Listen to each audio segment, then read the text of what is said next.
چند مناقب و اقوال د حضرت سیدنا و مرشدنا حجة الاولیاء مخزن المعرفة والحقيقة سلطان العارفين امام الشريعة والطريقة تاج العاشقين برهان الواصلين سند الاولیاء حضرت سیدنا و مرشدنا خواجہ خواجگان سلطان الهند خواجہ ہندوستان عطائے رسول معین الملہ والدین حضرت خواجہ معین الدین چشتی اجمیری مبارک رحمۃ اللہ تعالی علیہ.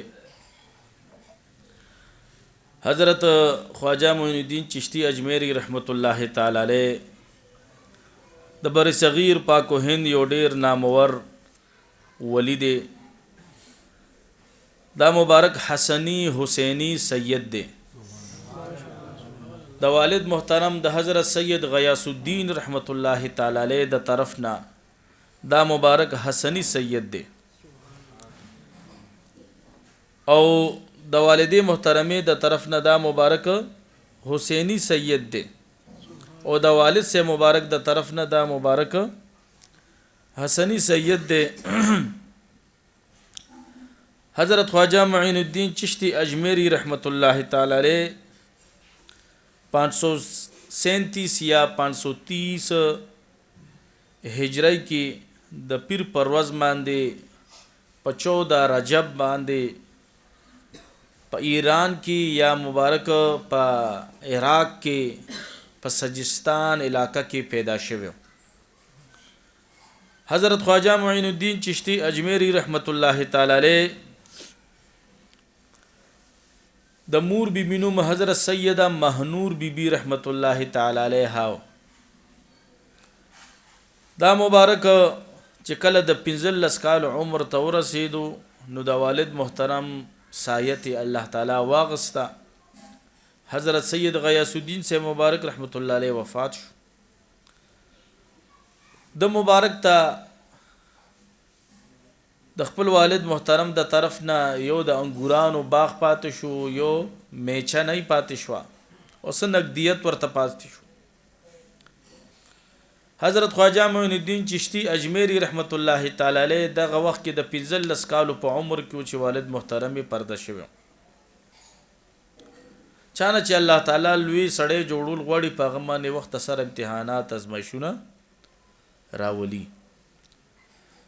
خواجہ سے مبارک رحمت الله علیہ به فرمایي چې څوک د الله دوست شي په د امتحاناتو باران شي. یو امتحان نی ختم شوی چې بل پرالی یو امتحان نی ختم شو نو د الله او د رسول په مینه کې ازمایښونه امتحانات شتا. حضرت خواجہ معین الدین چشتی اجمیری رحمت الله تعالی علیہ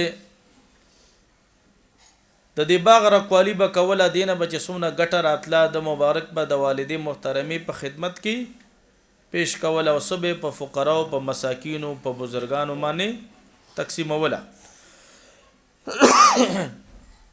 حضرت خواجہ سے مبارک رحمت الله تعالی علیہ په یو موقع باندې دغه باغ خدمت کولو مصروف ته پکې یو مجذوب حاله فقیر یو درویش دی باغ ته را دن شو چې دا غنو مبارک د حضرت ابراهیم قندوزی رحمت الله تعالی علیہ چې د قندوز علاقې او د افغانستان مبارک صادر وهله لوی لوی ګیره وا داسې غنم رنګ او زادره د لارې ساز او سامان ورسره هم.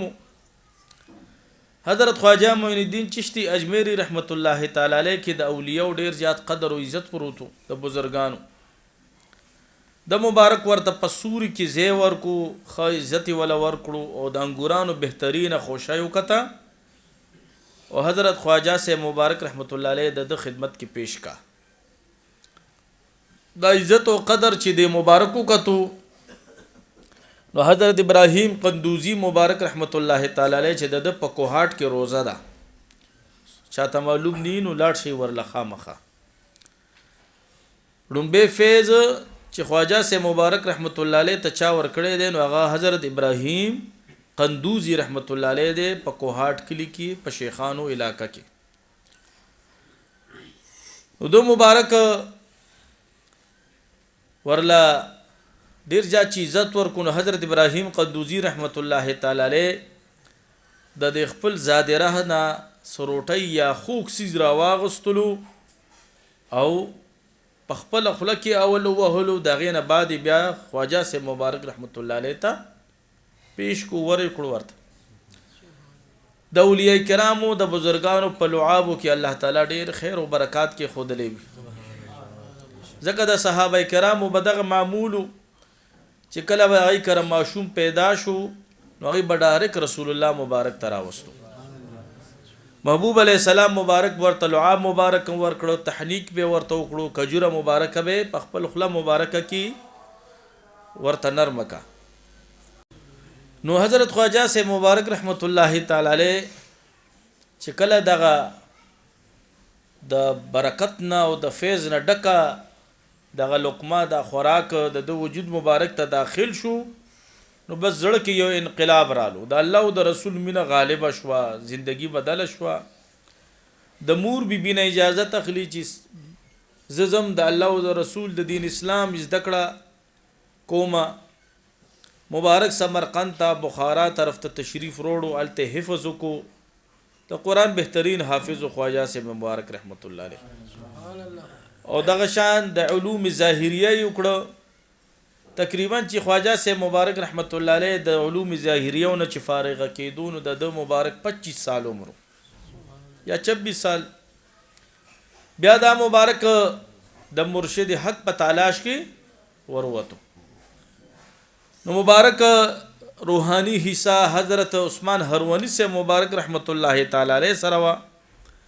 حضرت عثمان هروانی سے مبارک رحمت الله تعالی علیہ په بغداد شریف کې اوسېدو. دا مبارک په هغه مسجد کې امام هم د شیخ جنید بغدادی سے مبارک په مسجد باندې یادېدو. حضرت خواجه سے مبارک رحمت الله تعالی علیہ فرمایي چې ځکه خپل مرشد پاک ته ورور رسیدم، مرشد پاک مبارک راته فرمایل چې چاردام دشتا وای ما وتل چې او جشتا وای دوباره چاردام وک وای چاردام را مانو کړو. راته فرمایل چې 2 رکعات نفل ادا کا. وای بیا می 2 رکعات نفل ادا کړو. راته فرمایل چې ماته د سورۃ البقره تلاوت شروع کا. وای ما د الف لام میم نه شروع کړه، سوره بقره می خپل مرشد پاک مبارک ته په یاد مانی ختم کا.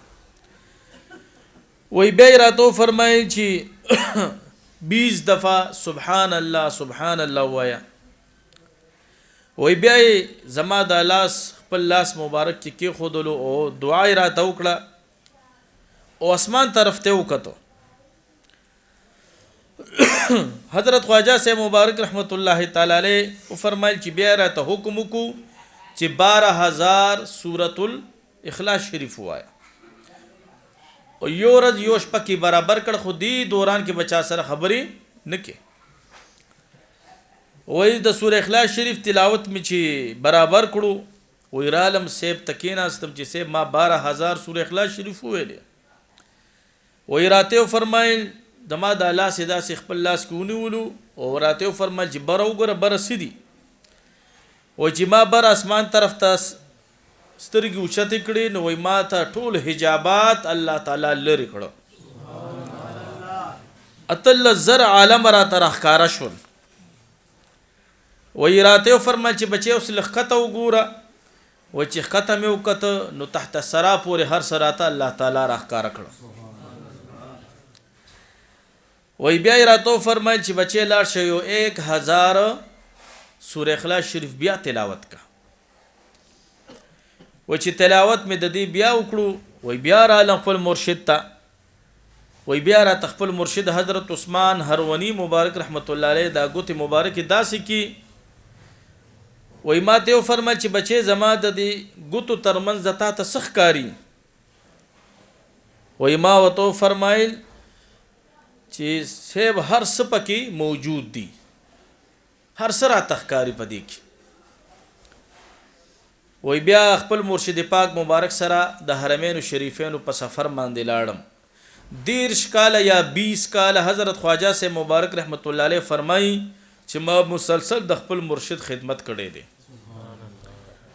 د مرشد د لارې ساز و سامان ما با په سر باندې کې خودل او مرشد مبارک به مخ کې زب ورپسې ومه 20 کاله مې مسلسل د خپل مرشد مبارک خدمت وکړو. حضرت خواجہ معین الدین چشتی اجمیری رحمت الله تعالی علیہ 3 کاله په مدینه منوره کې درس حدیث هم پڑھاو کړی دی. احادیث مبارکانو درس کړی دی. مبارک ته بیا دا رسول الله مبارک صلی الله علیه وسلم د طرفنا حکم کیږي چې تلاړ شه هندستان ته، هندستان کې زما د دین اسلام رڼا خورکا. حضرت خواجہ معین الدین چشتی اجمیری رحمت الله تعالی علیہ اجمیر شریف ترازی او مبارک بیا دلتا د دین اسلام رڼا خورای. حضرت خواجہ سے مبارک رحمت الله تعالی علیہ به فرمایل چې تصوف دا دی چې انسان خپل خواهشات ختم کی او د الله پر رضا باندې خپل رضا وساتي. دا تصوف دی. مبارک به فرمایل چې کوم صوفي د فقیرانو د مسکینانو د محتاجو خلکو سره محبت نه کوي، دغه خیال نه ساتي، ته پیشه چې دا درویش نه دی. که داغه لباس داغه لوبادا داغه هر څه ګټ اپی د درویشانو وی، خو په حقیقت کې درویش نه دی. مبارک به فرمایي چې تصوف یوازې د عبادت نوم خو نه دی. تصوف اصل کې د مخلوق خدا سره داغه سره محبت کول دی او داغه خدمت هم کول دی. ته په یو اداره کې نوکر یا په ستا پلاس کې یو د مخلوق خدمت شته او ته چې هغه نه کې، ته پیشه کده چا مرید مې د یو ډېر لوی هستی مرید دی ولې نه، خو ته داغه نه فیضیاب شوی نه، ځکه چې ستا په زړه کې د مخلوق د خدمت درد پروت نه دی، تاکہ احساس پروت نه دی چې زما په لاس کې یو کار شته دی او دی مسلمان لزه دا منډه وهلی شم، د دا مشکل زه حل کولی شم او بیا هم زه یا تاسو نه حل کوو. نو د دې خواجه سے مبارک رحمت الله علیه د دې قول موافق مونږ صوفی نیو، اسی پنامه باندې بس صوفیان یو. د اخلاق او د کردار متعلق به حضرت خواجه سے مبارک رحمت الله تعالی علیه فرمایل چې صوفی هغه دی چې داغه دروازې هر چا د پاره کولوي، چاته زړه نه تنګي، چا سره په زړه کې بغض حسد کینه نه ساتي، د روحاني بیمارو ځان لري ساتي. د نفس د اصلاح متعلق به فرمایل سو پوری چې وي ته د نفس غلامې، تا باندې نفسي خواهشات حاوی دي، نو ستا زړه مړ دی. او چې کله ته په نفسي خواهشاتو باندې په خپل حاوی شوي، دا نفسیات تا ته چې داو کا خو ته په هغې باندې عمل نه کې، وای د هغه ورځې نه ستا دا زړه را ژوندی شو. او مبارک به فرمایي چې دا موره سو پورې چې ستا نفس پاک شوی نه دی، نو ته تصوف کې کامیابېدی نه شي. تزکیه نفس دا ډېره زیاته ضروري ده. مونږ پرهیز نه کوو، غټه خبره دا ده. دوی اچو خو پرهیز ورسره نه کوو. خپلو مرشدانو نه دوی مو تاسو اغستی دا دغه نه وظایف اغستی دي، دغه نه رهنمایي الو، خو عمل پی نه کو، صرف وظایف کو او نور ځان د ګناهونو نه محفوظ کو.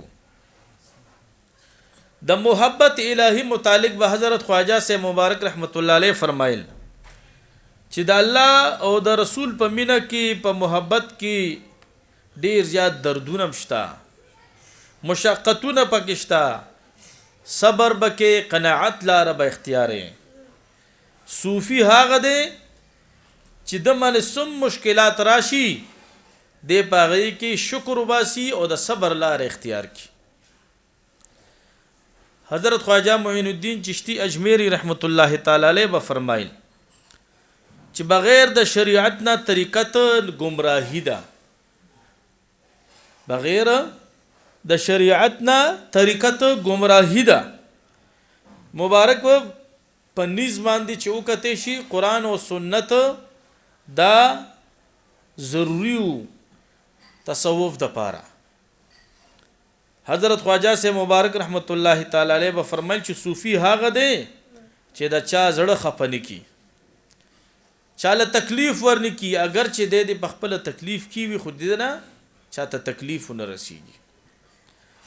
د خانقاه په لحاظ سره به حضرت خواجہ سے مبارک رحمت الله تعالی علیہ فرمایل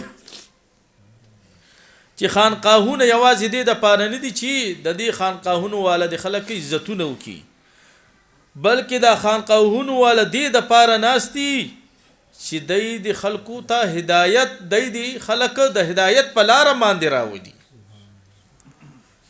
وای د خانقاه مطلب شهرت نه ده، مبارک به فرمایل د خانقاه مطلب د اصلاح باطن او قرب الهی، چې دلته څوک راځي چې د هغې د باطن اصلاح کیږي، ای الله تعالی ته جفتی کی.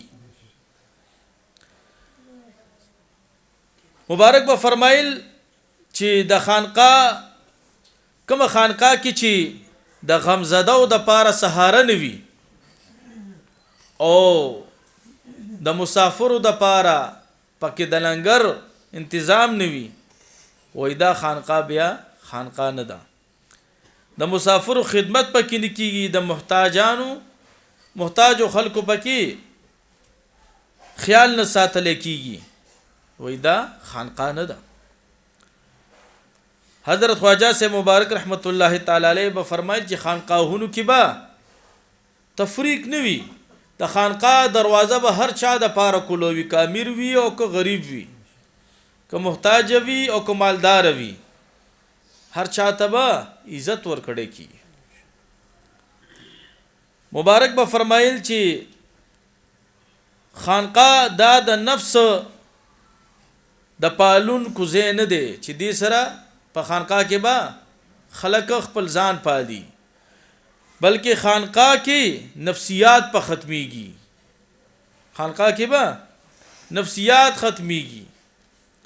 کم نفسی خواهشات دي او دا شخص خانقاه ته راځي ورځ تر ورځې بدنه دا نفسي خواهشات ختميږي، د کې به عاجزي صبر اطاعت راځي. مبارک با فرمایل چې خانقاه یو روحاني مدرسه ده.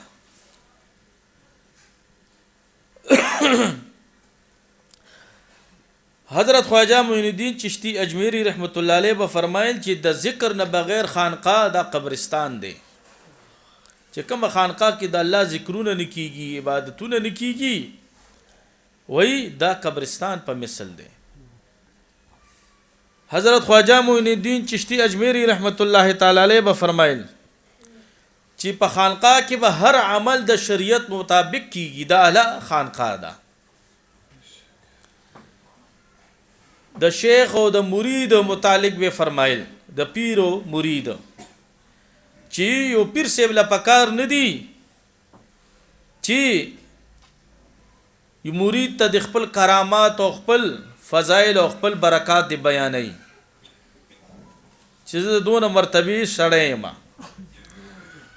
وی پیر سیب لا پکار دی، یو شیخ لا پکار دی چې خپل مرید ته د الله او د رسول لار وخی، الله او رسول سره ملو کی.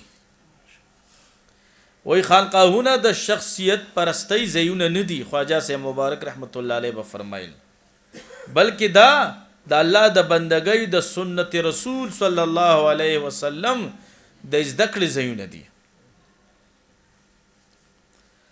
حضرت خواجہ معین الدین چشتی اجمیری رحمت الله علیه به فرمایل چې خانقاهونه دا بازارونه نه دي چې دلته خلک خپل دین دی خرڅي، لکه بعضی وی کنه مقررین حضرات داسی بعضی ناتوانان حضرات بعضی ټول نه چې اغاستانه تلاټ شي زهغه خانقاه غدی نشین بیا دون وی یا بنوي خو غبا د و غوسم کی دا وخت کتب بتی جوړ کی لوی سړی بتی جوړ کی اغه یو ناتخوانو دا ناتخوانان بازم ډیر رواني نو یو خانقاه تلاړو الته ولا چا ناتخوانای کی نمبر نو ورکولو ډیر چټونه ورکړ چې مال نمبر را کوي دته چا قتلم نه غیا ورته چا نه چولا یو مرید ته ویل چې ما سره د پیر صاحب یو خاص کرامت ته او زه هغه بیانول غواړم په ناتخوانۍ کې. ناتخوانۍ غرض مې دونه نه دی چې دا خلک د پیر صاحب د مقام نه خبر شي. هغه مرید هم داسې لږ تجسس کې شو چې واقعي د سره به داسې څه حیران کن کار وي چې کله یې نمبر ورکړو د ناتخوانۍ ته کېناستو څو نعتونه یې ویل بیا وایي چې یو د پیر صاحب کرامت وری زه تاسو ته ویم. زه اوس وایي تللی وم حج له وایي ناتخوان وایي حج له تللی وم او په حج کې مې ستاسو د پیر صاحب مرشد په مینا کې مې لیدلی دی، په مزدلفه کې مې لیدلی دی، په عرفات کې مې لیدلی دی، په هر ځای کې ما دی لیدلی دی، ما سره به موجود و. بس ټولو مریدانو باندې چا باندې وجد رالو، چا باندې څه چلو شو، ټوک لوغړېده. ای خو په حق خو د خپل مرشد مینه پکې وه، بس خو ده خو دروغ ویلي و که نه. نو بیا هغه پیر صاحب هم دغه نه باندې و، هغه هم چې دعا ته کېناستو نو هغه ویلې چې ما خو دا مقام خلکو نه پټ کړی خو ده راښکاره کړم وایي. ګینې وایي زه هر کال حج له ځم په روحاني. نو داسې نام نهاده هلکه دې نه چېرته کلیپ جوړ نه کړي، داسې نام نهاده نعتخوانان او مقررین وي. خو د سه مبارک برکت ته شکر دی مونږ ټول پیژنو چې څوک هم راته دروغ وایي او څوک راته رښتیا وایي. نور سجادهنشینو نه خبر نه یم او شکر دی دغه تجربه مشاهده د سه په دعا سره مال الله را کړی ده چې رښتونه سړی پیژنم او دروغجن ټول پیژنم. که د دنیا خوبونه راته ټوک بیان کړي که نه بس زړه کې بس هغه ته خو په ښکاره سو نه ویم ځکه چې د چا بېعزتي خو زمونږ نه کوو، مونږ له چې راغلی دی مونږ خو بل عزت ورکوو. خو د هغه خبرې په ما څه اثر مو نه کړي چې د زما دونه صفتونه وکړه دونه القابات. نو خانقاهونه به دا به بازارونه نه وي چې دلته به خلک راځي او خپل دین به خرڅوي. د خانقاه والا چې کوم وي هغه به نه چانه تمه کوي، نه به چانه څه لالچ کوي، نه به چانه څه امید ساتي. که چا ورسره ښېګړه وکړه، چا ورته څه لنګر کې ورکړه هم ښه پخه، که چا ور نه کړه هم ښه پخه. دا نه چې مالداره مرید راشي هغه له یو شان پروټوکول، غریب مرید راشي هغه ته هلته کښېنه ګوټ کې کښېنه. نه دا ټول روحاني اولاد دی. پلار ته ټول بچي یو شان وي، پلار ته ټول بچي یو شان وي. خانقاه خواجه صاحب مبارک رحمت الله علیه به فرمایل چې یوازې د قالینونو نوم نه دی. هغه ټایم کې به کېدی شي خانقاهونو کې قالین به ډېر اچولی کېدو د خواجه صاحب مبارک رحمت الله علیه په دور کې. نو مبارک به فرمایل چې خانقاه یوازې د قالین نوم نه دی چې غشته غشته قالین پکې واچوه. خانقاه وایي د اخلاقو ځای دی. دلته چې هر څوک راځي چې هغه سره نرم گفتار وشي، که هغه نه څه غلطي موشي د هغه غلطي برداشت کړی شي. خانقاه وایي دا د حلم ځایونه دي، دا د صبر ځایونه دي، دا د صبر ځایونه دي. د طریقت متعلق به حضرت خواجه صاحب مبارک رحمت الله تعالی علیه فرمایل چې خود پرستی او نفس پرستی، یعنی خود پرستی مطلب دا چې صرف ځان در تخکاری، وای دا اصل کې بت پرستی ده. وای چې صرف زم بس مړه زما هر خبرم ټیک ده، زما هر کارم ټیک دی او بل سړی در تاړو سخکاری نه. نو مبارک فرمایي چې دا اصل کې بت پرستی دا ده. وای د خپل ځان په عبادت کې مصروف دی، د خپل ځان کې فنا شوی دی. وای چې دا شی د چانه وته د الله تعالی طرف ته مزل شروع شي بیا. او مبارک به فرمایل چې خود پرستی چې وکته شنو په حقیقت کې گناه کبیره ده، تکبر ده. نو مبارک به فرمایل چې دا یو لوی ګناهونو نه یو ګناه ده. حضرت خواجه سے مبارک رحمت الله علیه به د طریقت متعلق فرمایل چې بغیر د تربیت د مرشد نه څوک منزل مقصود ته نشي رسیدي.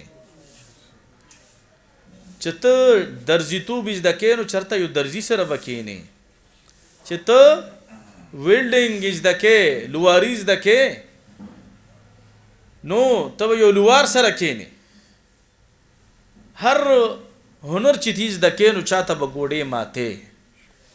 د الله دا معرفت او دا مینه محبت د حقیقت دا تا ته په کور کې په نرمو بسترو کې د الوا په شان نه راځي چې راشه پلیټ کې در لروړې دی واخله، نه سه امتحانات به در باندې راځي که نه.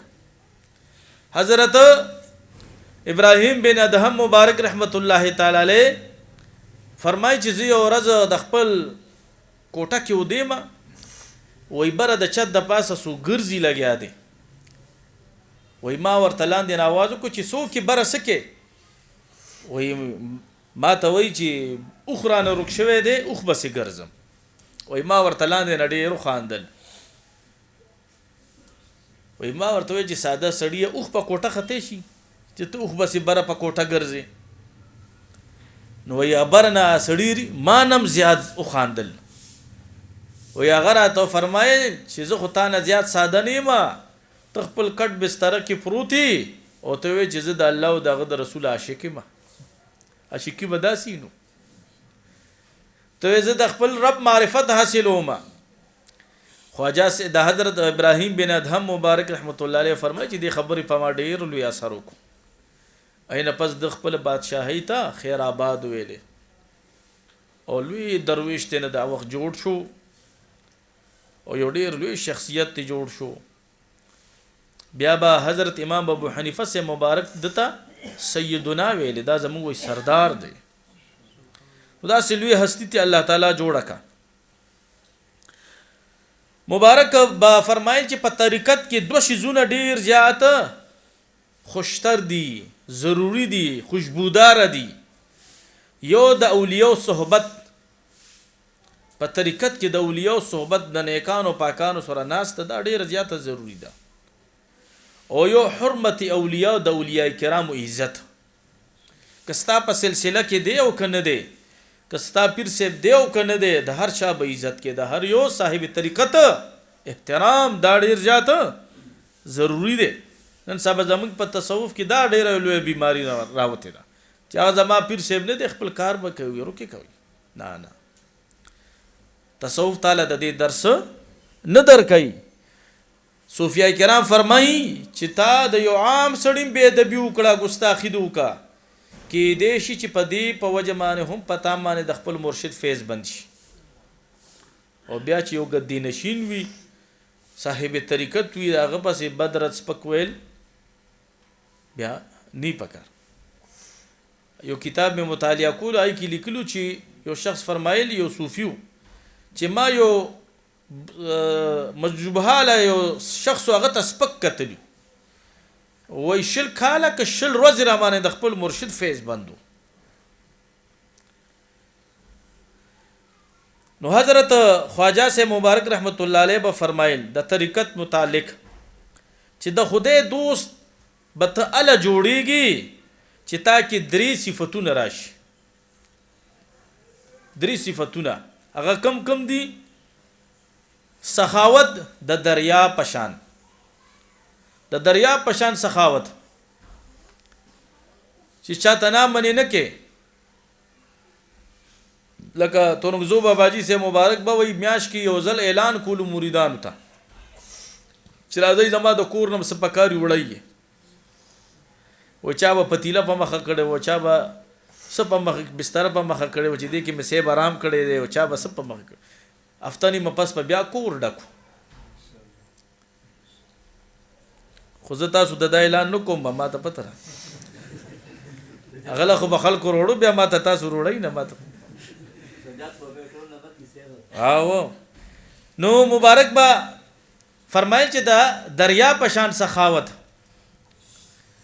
او د افتاب پشان شفقت، د نور پشان شفقت، چې نور کله سحر راخیږي نو هر چاته یو نظر کوي، هر چاله رڼا ور کوي. دا نه چې دا ګناهګار دی دل رڼا نه ور کوم، دا غریب سړی دی د باندې رڼا نه ګرځوم، دا مالدار دی دل ډیر رڼا ور کوم. نه نه، هر چا باندې یو شان رڼا غورځيږي. نو هر چا سره به یو شان مینا محبت شفقت ساتي. او دریم صفت د صوفي د الله د دوست ذکر کړي دي چې د زمکه پشان عاجزي، د زمکه پشان عاجزي، دا درې صفته، د دریا پشان سخاوت، د انور پشان شفقت چې هر چا ترنا ورکی، هر چا سره د الله د رضا د پر مینه محبت ساتي، او د زمکه پشان عاجزي. حضرت خواجہ سے مبارک رحمت الله علیه به فرمایل چې څوک طریقت کې لګ مخ کې لاړ شي دنه کامل سړی جوړ شي نو د بدري سيزونه ډیر زیات خوخوي. یو به فقر او فاقه ډیر زیاته خوخوي،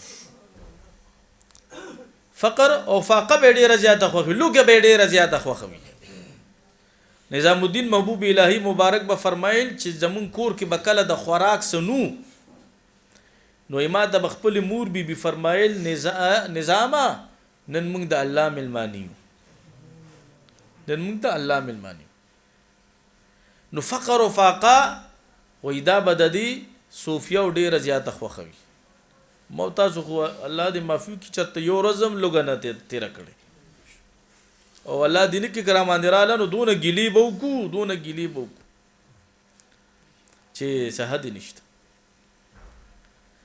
خا دویمه بیماری چې څوک تصوف کې لګ مخ کې لاړ شي وي دی به چې کله بیماری دی به پکې ډیر زیات خوشاله او دریم مرګ به ډیر زیات خوخي. مرګ کې هم فائدہ ده. رسول الله مبارک فرمایي کنه چې دا د مؤمن د پاره تحفه ده. اسه د مرګ سوال کول ګناه ده، د بیماری په وجه باندې، د تکلیف په وجه باندې. صوفیای کرام فرمایي، علماء کرام فرمایي چې د الله او د رسول په مینه کې چې زما لند وخت کې رسول الله مبارک سره د بس ملاقات وشي د پاره د مرګ سوال کول بیا جایز دی. وي د حضور په مینه کې د مرګ سوال کول دا جایز دی. صحابه کرامو کې بچ څوک دنیا نتله ایب ورته را قریب شو او دا به ورته بیا درخواست کول چې زمونږ حضور ته سلام وایا، زمونږ حضور ته سلام پیش کړه. خواجہ معین الدین چشتی اجمیری رحمت الله علیه به فرمایل چې څوک د الله دوست جوړ شي په د مصیبتونو بیا ډیر راضي. دا نه چې ته به وې چې د الله دوست مې مو خلک دې ډکه و همر ټیم دې غوخه خورم او بس سر کې دی ما پنځدار سپلای دی ما چولیو نو څه خو به لګ دغه کې کنه زغمې کنه. دغه شان مبارک به فرمایل خواجہ معین الدین چشتی اجمیری رحمت الله تعالی علیه چې څوک همیشه په چاردام کې وي وې د روح هر ټیم د عرش د سوري لاندې وي. بیا چاردام کې چې څوک هر وخت ځان ساتي.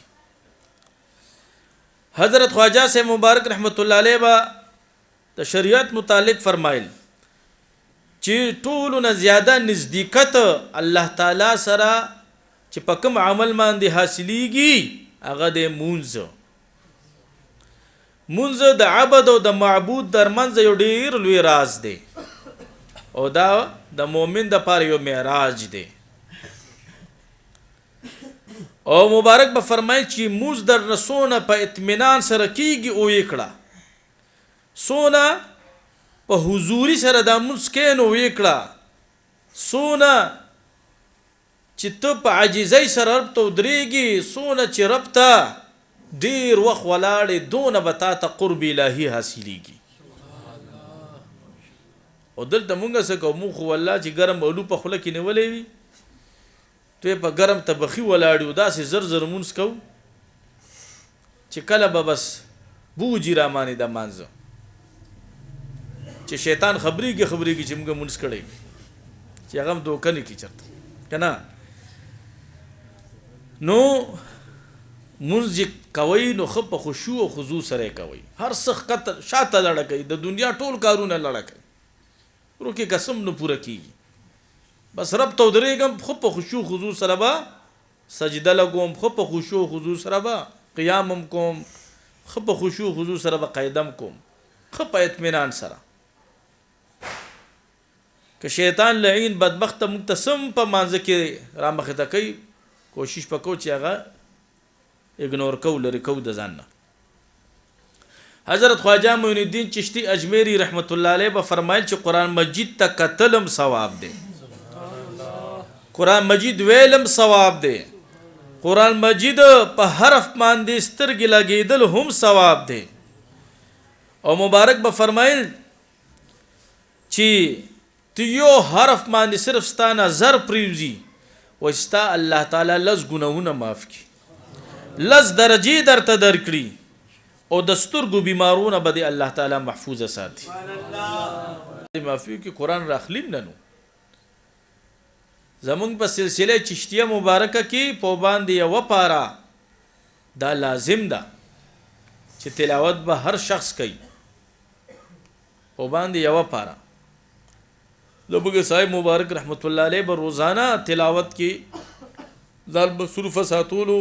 کله مبارک چې دنیا نه پرده کېدو نو شپاړس سپارې تلاوت کړو، بیا زمونږ روندار هغه سوال له سپارې نورې برابر کړی ختم صاحب مبارک بس ورو بخلو. تو کوشش کوي چې د قران مجید د تلاوت د پاره خامخا وخت خاص کړئ، ځان له یو ټایم ټیبل جوړ کړئ چې دا وخت به وظایف کوم، دا وخت به تلاوت د کلام پاک کوم، دی وخت کې به د خپل مرشد صرف تصور کوم، بس تصور شیخ پکوم. عباس جون متی روي. حضرت خواجہ معین الدین چشتی اجمیری رحمت الله علیه به فرمایل چې څوک د خانه کعبه زیارت کی وای د حج نه علاوه د خانه کعبه په کتو سره د الله تعالی د یو د 1000 کالو د عبادت ثواب الله ورکي. الله دې نصیب کی امين. د خواجہ سے مبارک په برکت سره. حضرت خواجہ معین الدین چشتی اجمیری رحمت الله علیه به فرمایل چې چام سو مندلی دي دای په سخاوت مندلی دي، په سخاوت مندلی دي. دا نه چې جیب ته د 10 کیلومتره مزل وي او بس چرته غریب سړی سره یا جمعات کې مدرسه کې ورکه چې ورکم کو ورنکم سو کوم یار ځان سره سوچونه کې چرته غریب نشم په دې سلوپو. ها نه دا د وخت ژوندې صادر کېشتا ورکه د الله په لار کې دا به په کار راځي. حضرت خواجہ سے مبارک رحمت الله علیه به فرمایل چې کوم وظیفه مقرر شي او قبول شي نو وای که دروازې کولې شي دروازې کوا، که د شپې کولې شي د شپې کوا، خو وظیفه مقضا کوا. مبارک به فرمایل چې وظیفه سو قضا کوي دا لعنتی دی، دا لعنتی دی. مبارک به فرمایل چې ګناه چاله دونه نقصان نه ور کوي سونه چې بل مسلمان ته ذلیل کی دا تعالی سونه نقصان در کوي. ګناه موږ ته په ذهن کې ګناه ډېر لوی شیز لګي، ټیک ته ګناه یو کار نه دی، خو چې بل مسلمان ته ذلیل کی خواري کی بل مسلمان له تکلیف ور کی او خوند له در کوي بیا دا چې مړه سړی خو مې در له پمنډه کو نه تعالی رب اختیار در کړی دی دې د پاره چې ته مخلوق سره منډه وکا خدمت وکا اله د تموکه جوړه د مخلوق نه دعا واخله. نو مبارک به فرمای چې بل مسلمان ذلیل کې کنه دا تعالی ډیر زیات نقصان در کوي. فرمایل به چې قبرستان کې خوراک سکات کول خو قبرستان کې خنداګان کول وای دا ندی پکار ځکه چې دا مقام د عبرت ته او څوک چې دا څه کوي ته پیښه چې دا غټ منافق ته او د زړه ډیر زیات سخت دی. نو کوشش کوي چې قبرستان کې خوراکونه مکوي دی بل بیگا مال بیا چیر وړپ د مرشد مبارک روزي مبارک سره خو بیا بیخي خوراک نه دی پکار. اخو د عبرت زیاده او هغه مولا داسې مینا محبت را کړی دی چې داسې مینا محبت په مشکله چې بل څوک مونږ لراکي. نو هغه ځای خدا سي دی د ادب احترام زی دی او د تصوف دا مسلم دا چې څنګه د یو هستی ته په جون قدر کولو پس د وفات دغه قبر سره به هم د ما دغه ما شان عزت او قدر ساتي. ته به دا خیال نه کې چې هغه دنیا نه تللی دی دغه دربار شریف کې خنداګان هم کې دغه دربار شریف کې خوراکونه هم کې دغه دربار شریف کې ابس فضول خبرې هم کې نو داسې قسمه حرکات که څوک کوي نو ځان نه دی وباسي. خواجه معین الدین چشتی اجمیری رحمت الله علیه به فرمایل چې بدبختی علامت دا دی چې یو سړی ګناه کوي او ګناه ورته اړو ګناه سخکاری نه وي چې مړه دا غوړ ګناه نه دی ته پیښه چې دا بدبخته دی. الله دې داسې حال نو ساتي. فرمایل به چې سو پوری یو کافر لا اله الا الله لا اله الا الله وای زر کالم دی لا اله الا الله وای او چې سو پوری د محمد رسول الله نی ویلی خواجه معین الدین چشتی اجمیری رحمت الله علیه به فرمایل چې د کفر نشي ختمې دی د کفر با په محمد رسول الله ختمیږي. حضور داسې عظیم شان دی ښا د نبی علیہ السلام مبارک. الله تعالی دې خواجه سے مبارک رحمت الله علیه جمله اولیاء کرام سره درجه بلند کړي. دغه مبارک په خاطر دی الله زموږ د ټولو د دنیا او د آخرت خیرونه نصیب کړي ان شاء الله. را روان جمعې تصمیم تاریخ راځي 26 ان شاء الله 26 دسمبر لا پاکستان عالیه خواجگان سلطان الاولیاء حضرت سید خلپنجو سرکار رحمت الله علیه او حضرت خواجہ سید مجوب قلندر مبارک رحمت الله تعالی علیه په خانقاه کې په 26 دسمبر را رواني جمعې ته ان شاء الله د حضرت خواجگان سلطان الهند خواجہ هندوستان عطای رسول حضرت خواجہ معین الدین چشتی اجمیری رحمت الله تعالی علیه مبارک عرس مبارک ته ان شاء الله تاسو ټول به شرکت پکې کوي. نور مرګورو ته هم دعوت پکې ورکړي چې دغه محفل کې خامخا شرکت وکړي او ان شاء الله په 18 جنوري باندې بروز اتوار د خواجگان سلطان الاولیاء خواجہ پاکستان حضرت سید عبدالوهاب المعروف خلپنجو سرکار رحمت الله تعالی علیه عرس مبارک ته ورسره زمونږ د شیخ او مربی زمونږ محسن سلطان الاولیاء قطب الاقطاب غوث الزمان حضرت صاحب مبارک رحمت الله تعالی علیه عرس مبارک ته 18 جنوري بروز اتوار. نو ټول ځان ورته خامخا فارغه کوي خدمت بم ټول کو مونږ ان شاء الله او دغه شان محفل کې بم کینو. نو د حضرت خلپنجو سرکار رحمت الله علیه او د حضرت صاحب مبارک رحمت الله علیه او د ټول عالم اسلام د پاره د ایصال ثواب د پاره چې څوک وظایف ذکر اسکار نوافل روجي څوک نیولې شي نو کوشش وکړي چې اوس نه هغه شروع کړي. 18 جنوري بروز اتوار ان شاء الله په باندې با اجتماعي دعا کوله خیر بیا. الله تعالی دې زړه کیدا د اهل سنت والجماعت زموږ د ټولو نصیب